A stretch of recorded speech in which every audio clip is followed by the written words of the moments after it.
Kerwin Hangata, I think is how you pronounce it. I know his first name's Kerwin, but I think that's how you pronounce his last name, okay? Sorry about if I'm saying it wrong, sorry.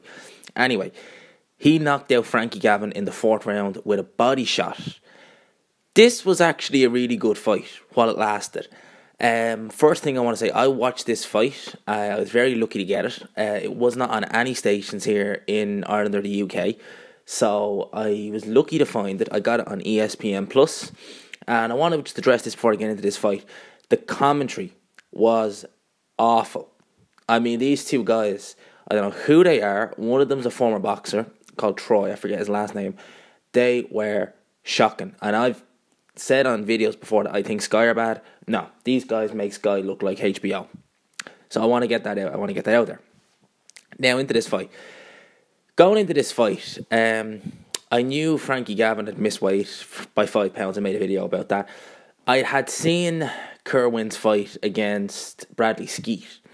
Now, I'd never heard of him prior to that. I could see he was a big puncher, but when you look at European fighters at European level, some of them do have knockouts, but they're very basic. They fought a lot of, knockover jobs, because a lot of kind of the smaller nations, when it comes to boxing, a lot of the competition they have is not great. So a lot of them get like padded records. Like you'll see, what's the guy's name? Arnold Jajai. He had a very, very padded record. He was 30-0 or something when he fought David Hay. So, a lot of these guys in the smaller boxing countries, they can get good records. But he knocked out Bradley Skeet in 2 rounds. And Bradley Skeet's a good fighter. So going into this fight against Frankie Gavin, who, as I said, is a light welterweight / lightweight, not even a welterweight, I thought he was going to have an easy time with Frankie Gavin. Now, the size difference was apparent in Kerwin's favour. I'm not going to use his last name. Kerwin's favour. He looked bigger than Frankie Gavin. Despite the fact Frankie Gavin missed weight, he just looked like the more natural welterweight of the two. Going into the first round, Frankie Gavin won the first round, in my opinion. He boxed well. He was getting his shots off. He was finding a home for the uppercut, and he was throwing that uppercut with regularity, and he was finding a home for it fairly regularly as well in this fight.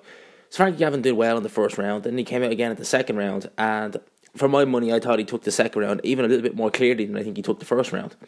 So he looked good, but watching this fight, I never really got the impression that Kerwin was ever in much trouble. I think he knew he had this covered, and he was landing some good left hooks. He was trying to throw his right hand, set up his right hand, because his right hand is his money punch. That's where all the power is.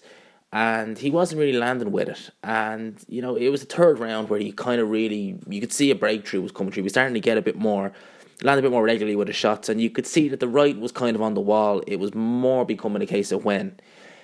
Going into the fourth round, Frankie Gavin started that round actually quite well.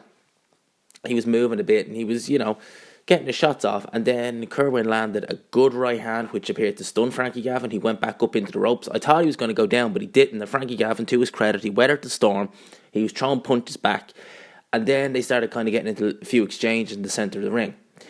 It was kind of near the end of the round then where Kerwin landed a body shot that put Frankie Gavin down, and you could tell he wasn't getting up. He was not getting up. He was folding half in that body shot.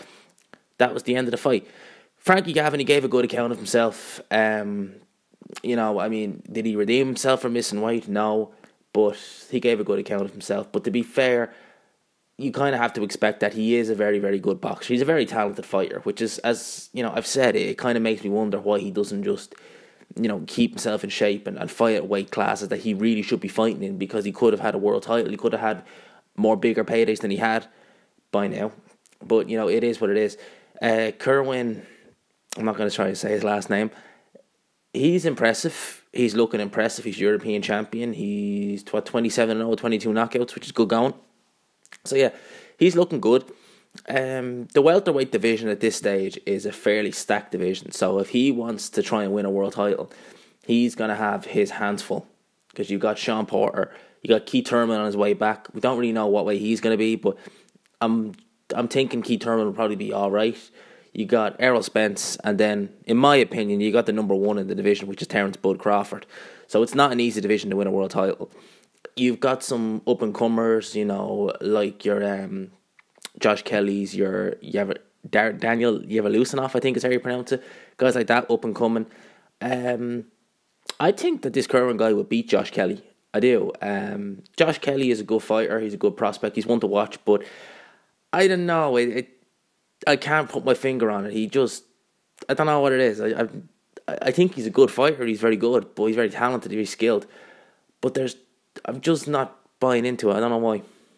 Maybe he's fighting David Evanesian next. Maybe he'll prove me wrong then. He'll make me buy into him. But I just haven't bought into Josh Kelly as this, amazing prospect. But hey, going a bit off topic there. But yeah, those are my thoughts. It was a good win and it was a good fight. So those are my thoughts. And feel free to leave yours down below.